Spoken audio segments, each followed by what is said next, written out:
Estamos nuevamente con ustedes. Esto es UPAO Noticias, siempre en vivo, 5:32. Y durante todo este tiempo de la emergencia sanitaria por la COVID-19, esta pandemia, hemos venido a lo largo de los programas informativos entrevistando a diferentes especialistas, médicos, y todos han coincidido que lo importante para fortalecer, mejorar nuestro sistema de salud, que demostró pues muchas debilidades al inicio de la pandemia y todavía hay mucho por hacer, y eso será la tarea de quien asuma próximamente la presidencia de la República, de fortalecer los sistemas de atención primario en nuestro país. Nos referimos a lo que comúnmente llamamos a las postas médicas, a los centros de atención comunitarios que existen en algunos territorios vecinales, y que lo ideal sería que todos puedan tener acceso, todos los vecinos, a un centro de salud comunitario implementado, equipado y con profesionales pues que respondan a las expectativas en lo que respecta a calidad y calidez en el servicio.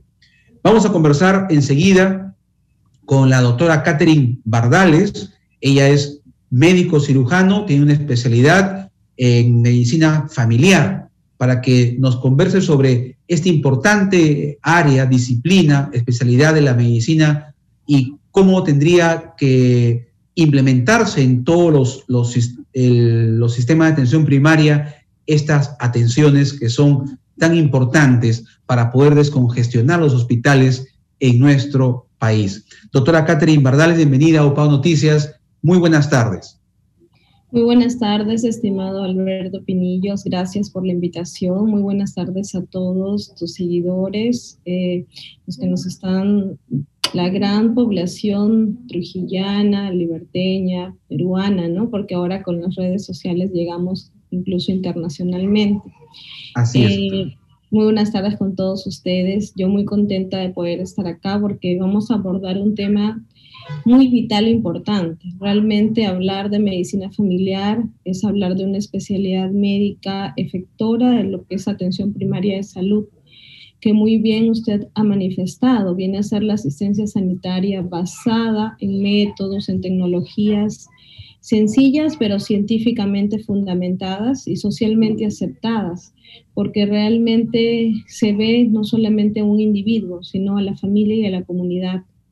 Y muchas veces se ha evidenciado en otros países que esta atención primaria de salud fuerte tiene muy buenos resultados, ¿no? Tiene muy buenos resultados, más aún tenemos grandes ejemplos con las estrategias de la atención primaria de salud a nivel comunitario y familiar en otros países para afrontar la pandemia.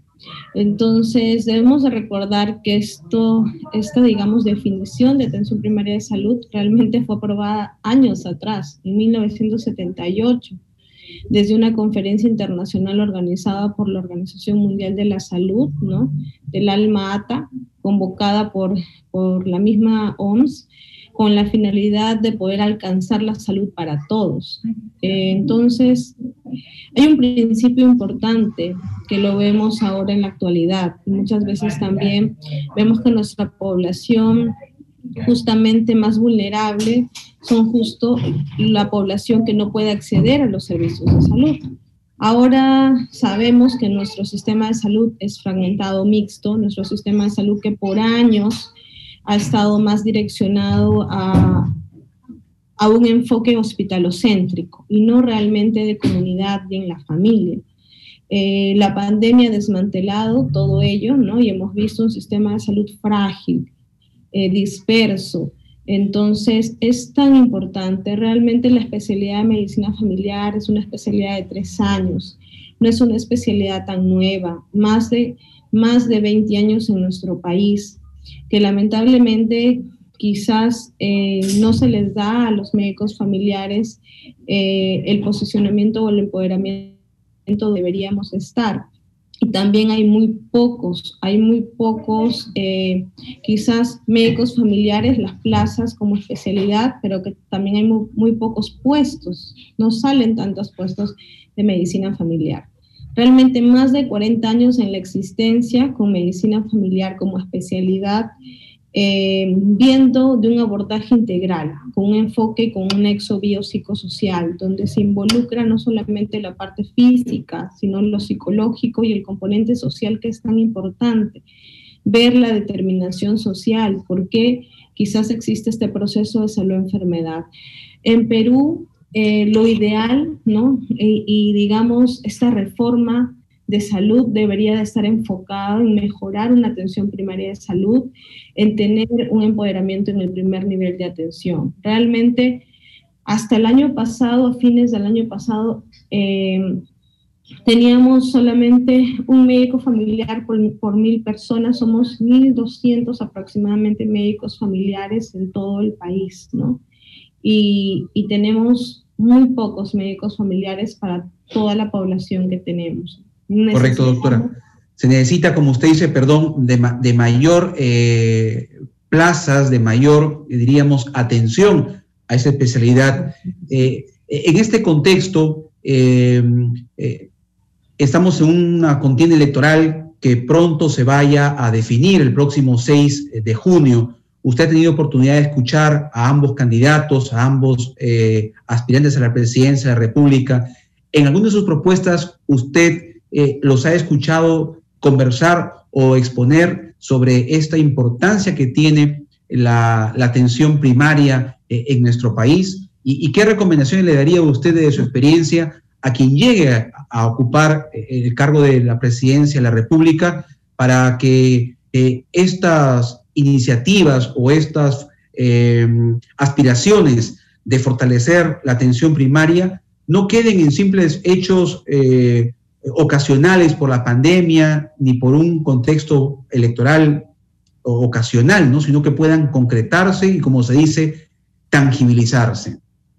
Así es. De todas maneras, ¿no? Se necesita hacer un llamado estamos a puertas nada más de las elecciones, ¿no? Democráticas, y qué importante es que también el plan, ¿no? Y lo que se expresan como propuestas sean un tema de salud. Muy escaso realmente, tanto de los dos candidatos que están yendo, ¿no?, a esta segunda vuelta. Muy escaso su posición en cuanto a conocer medicina familiar, a conocer un poco más atención primaria de salud. Tampoco no es que necesitamos pues cambiar a un 100%, porque medicina familiar ha hecho lo suyo, ¿no? Realmente tenemos muy buenos representantes de medicina familiar y de alguna manera se está logrando posicionar, pero sí se necesita trabajar en conjunto quizás con la Sociedad de Medicina Familiar, con los representantes, ¿no? Trabajar desde la universidad, en diferentes ambientes y sobre todo en el eje político, ¿no? Qué importante es que no quede solamente en palabras, sino que se plantee realmente pues la necesidad y la intervención de tener un médico familiar, porque es la primera atención, es la primera puerta, el acceso, el médico capaz de poder resolver el 70 a un 85% de las patologías más frecuentes, el médico que puede continuamente ver al niño y luego al adolescente, al adulto mayor, el que puede generar promoción y prevención, diagnóstico, rehabilitación, ¿no? Y sobre todo de una manera integral, con un enfoque biopsicosocial, no solamente viendo un segmento, sino un todo, como realmente debe ser una atención basada en la persona, no en el paciente, no en la enfermedad.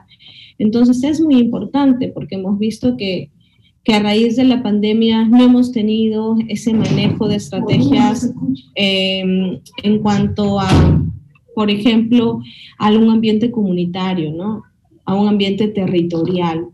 Nuestros pacientes de COVID leve han estado siendo manejados muchas veces por algunos colegas domiciliarios, pero no se ha tenido esa batuta que debería de ser con médicos familiares, ¿no? Con médicos en primer nivel capacitados, para lograr quizás un protocolo unificado, en donde no se vayan muchos a automedicarse y luego que tengan efectos secundarios o adversos, ¿no? No se ha visto realmente ese control también apropiado con el pulsoxímetro por un médico familiar, ¿no? Esas consultas o esos testeos a nivel de comunidad y territorio. Realmente ya estamos más de un año con la pandemia y se debería de haber hecho más, porque vemos que aún se están enfocando en la atención primaria de la salud, aún con la pandemia están conociendo quizás un poco más la importancia y la necesidad de tener un médico familiar, ¿no? Y aún más porque tenemos también, recordemos, una población vulnerable que son nuestros adultos mayores. Muy bien, los médicos familiares pueden hacer una atención continua de los pacientes crónicos, ¿no? Así como les manifesté tanto en la detección precoz de enfermedades en coordinación con un primer, segundo o tercer nivel, evitando esa fragmentación y sí abordando de una manera integral. Hay muchos países que tienen, que tienen la medicina familiar bien implementada, empoderada, porque esto viene pues desde los planes de gobierno, la gobernanza, las políticas de Estado. Entonces, es muy importante que realmente se tomen medidas adecuadas, ¿no? Quién gane estas elecciones, pero que realmente se enfoquen en un tema sanitario desde una atención primaria de salud. Muchos han sido los años que ha estado ya más enfocado a nivel hospitalocéntrico, en un segundo, tercer nivel, con quizás más en infraestructura, en estructuras, en insumos, en última tecnología, y se ha descuidado un poco, ¿no? Por no decir mucho, lo que es atención primaria de salud. Así es, doctora. Finalmente, también consideramos que es muy importante que se promueva en nuestra sociedad esa cultura de la salud, de la prevención de enfermedades. Lamentablemente, en nuestro país todavía no existe una cultura sostenible de prevenir enfermedades y acudimos ya al médico cuando estamos ya con una enfermedad muy avanzada, cuando lo ideal es que estos centros de atención primaria se conviertan, además de lo que usted muy bien ha sustentado, en promotores de esa educación en la salud, de incentivar a la población a tener estilos de vida saludables y crecer desde las edades preescolares, niños sanos, fuertes, tanto en la parte física como en la parte emocional. Doctora, sabemos que usted trabaja en un centro de atención en Víctor Larco, ¿verdad? ¿Cómo se está dando la atención ahí en este marco de la pandemia? Brevemente, por favor, para culminar la entrevista. Bueno, es un centro de primer nivel de atención de salud, ¿no? Donde existen algunas otras especialidades. Yo estoy como especialista de medicina familiar, estoy a cargo dentro de muchas actividades como mi especialidad, y una de ellas es justamente en la unidad cardiometabólica con nuestra población más vulnerable, nuestros adultos mayores. Salud pues tiene todo un programa en cuanto a los pacientes diabéticos, hipertensos, con algunas otras comorbilidades, y estamos con sus controles, con su monitoreo, ¿no? Haciendo un abordaje integral a nuestros adultos mayores, porque esta pandemia no puede dejarlos de lado, son una población... Son teleconsultas, ¿verdad? ¿O son consultas presenciales? En los adultos mayores estamos con telemedicina, que son teleconsultas, pero hay consultas presenciales para toda la población, ¿no? En sí. Y está diferenciado. Pacientes quizás con sospecha de COVID pueden ir para el preventorio que se ha estado ahí realizando. Ahorita estamos con el tema de las vacunas, pero también pacientes con no COVID, ¿no? Pueden pasar su atención presencial. La atención es continua, sigue, sobre todo con los pacientes que son más vulnerables, ¿no? ¿Se están aplicando, pruebas de antígeno y moleculares, doctora Bardales?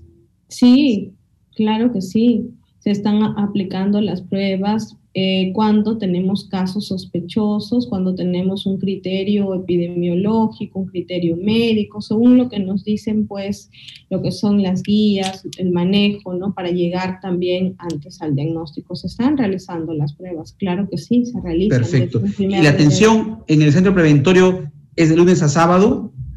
Sí, es de lunes a sábado. En en algunos turnos se ha estado haciendo mañana y tarde. Ahora, por ejemplo, ha pasado al Hospital Albrich porque ya saben ustedes que con el tema de vacunación, el preventorio es uno de los lugares para las inmunizaciones.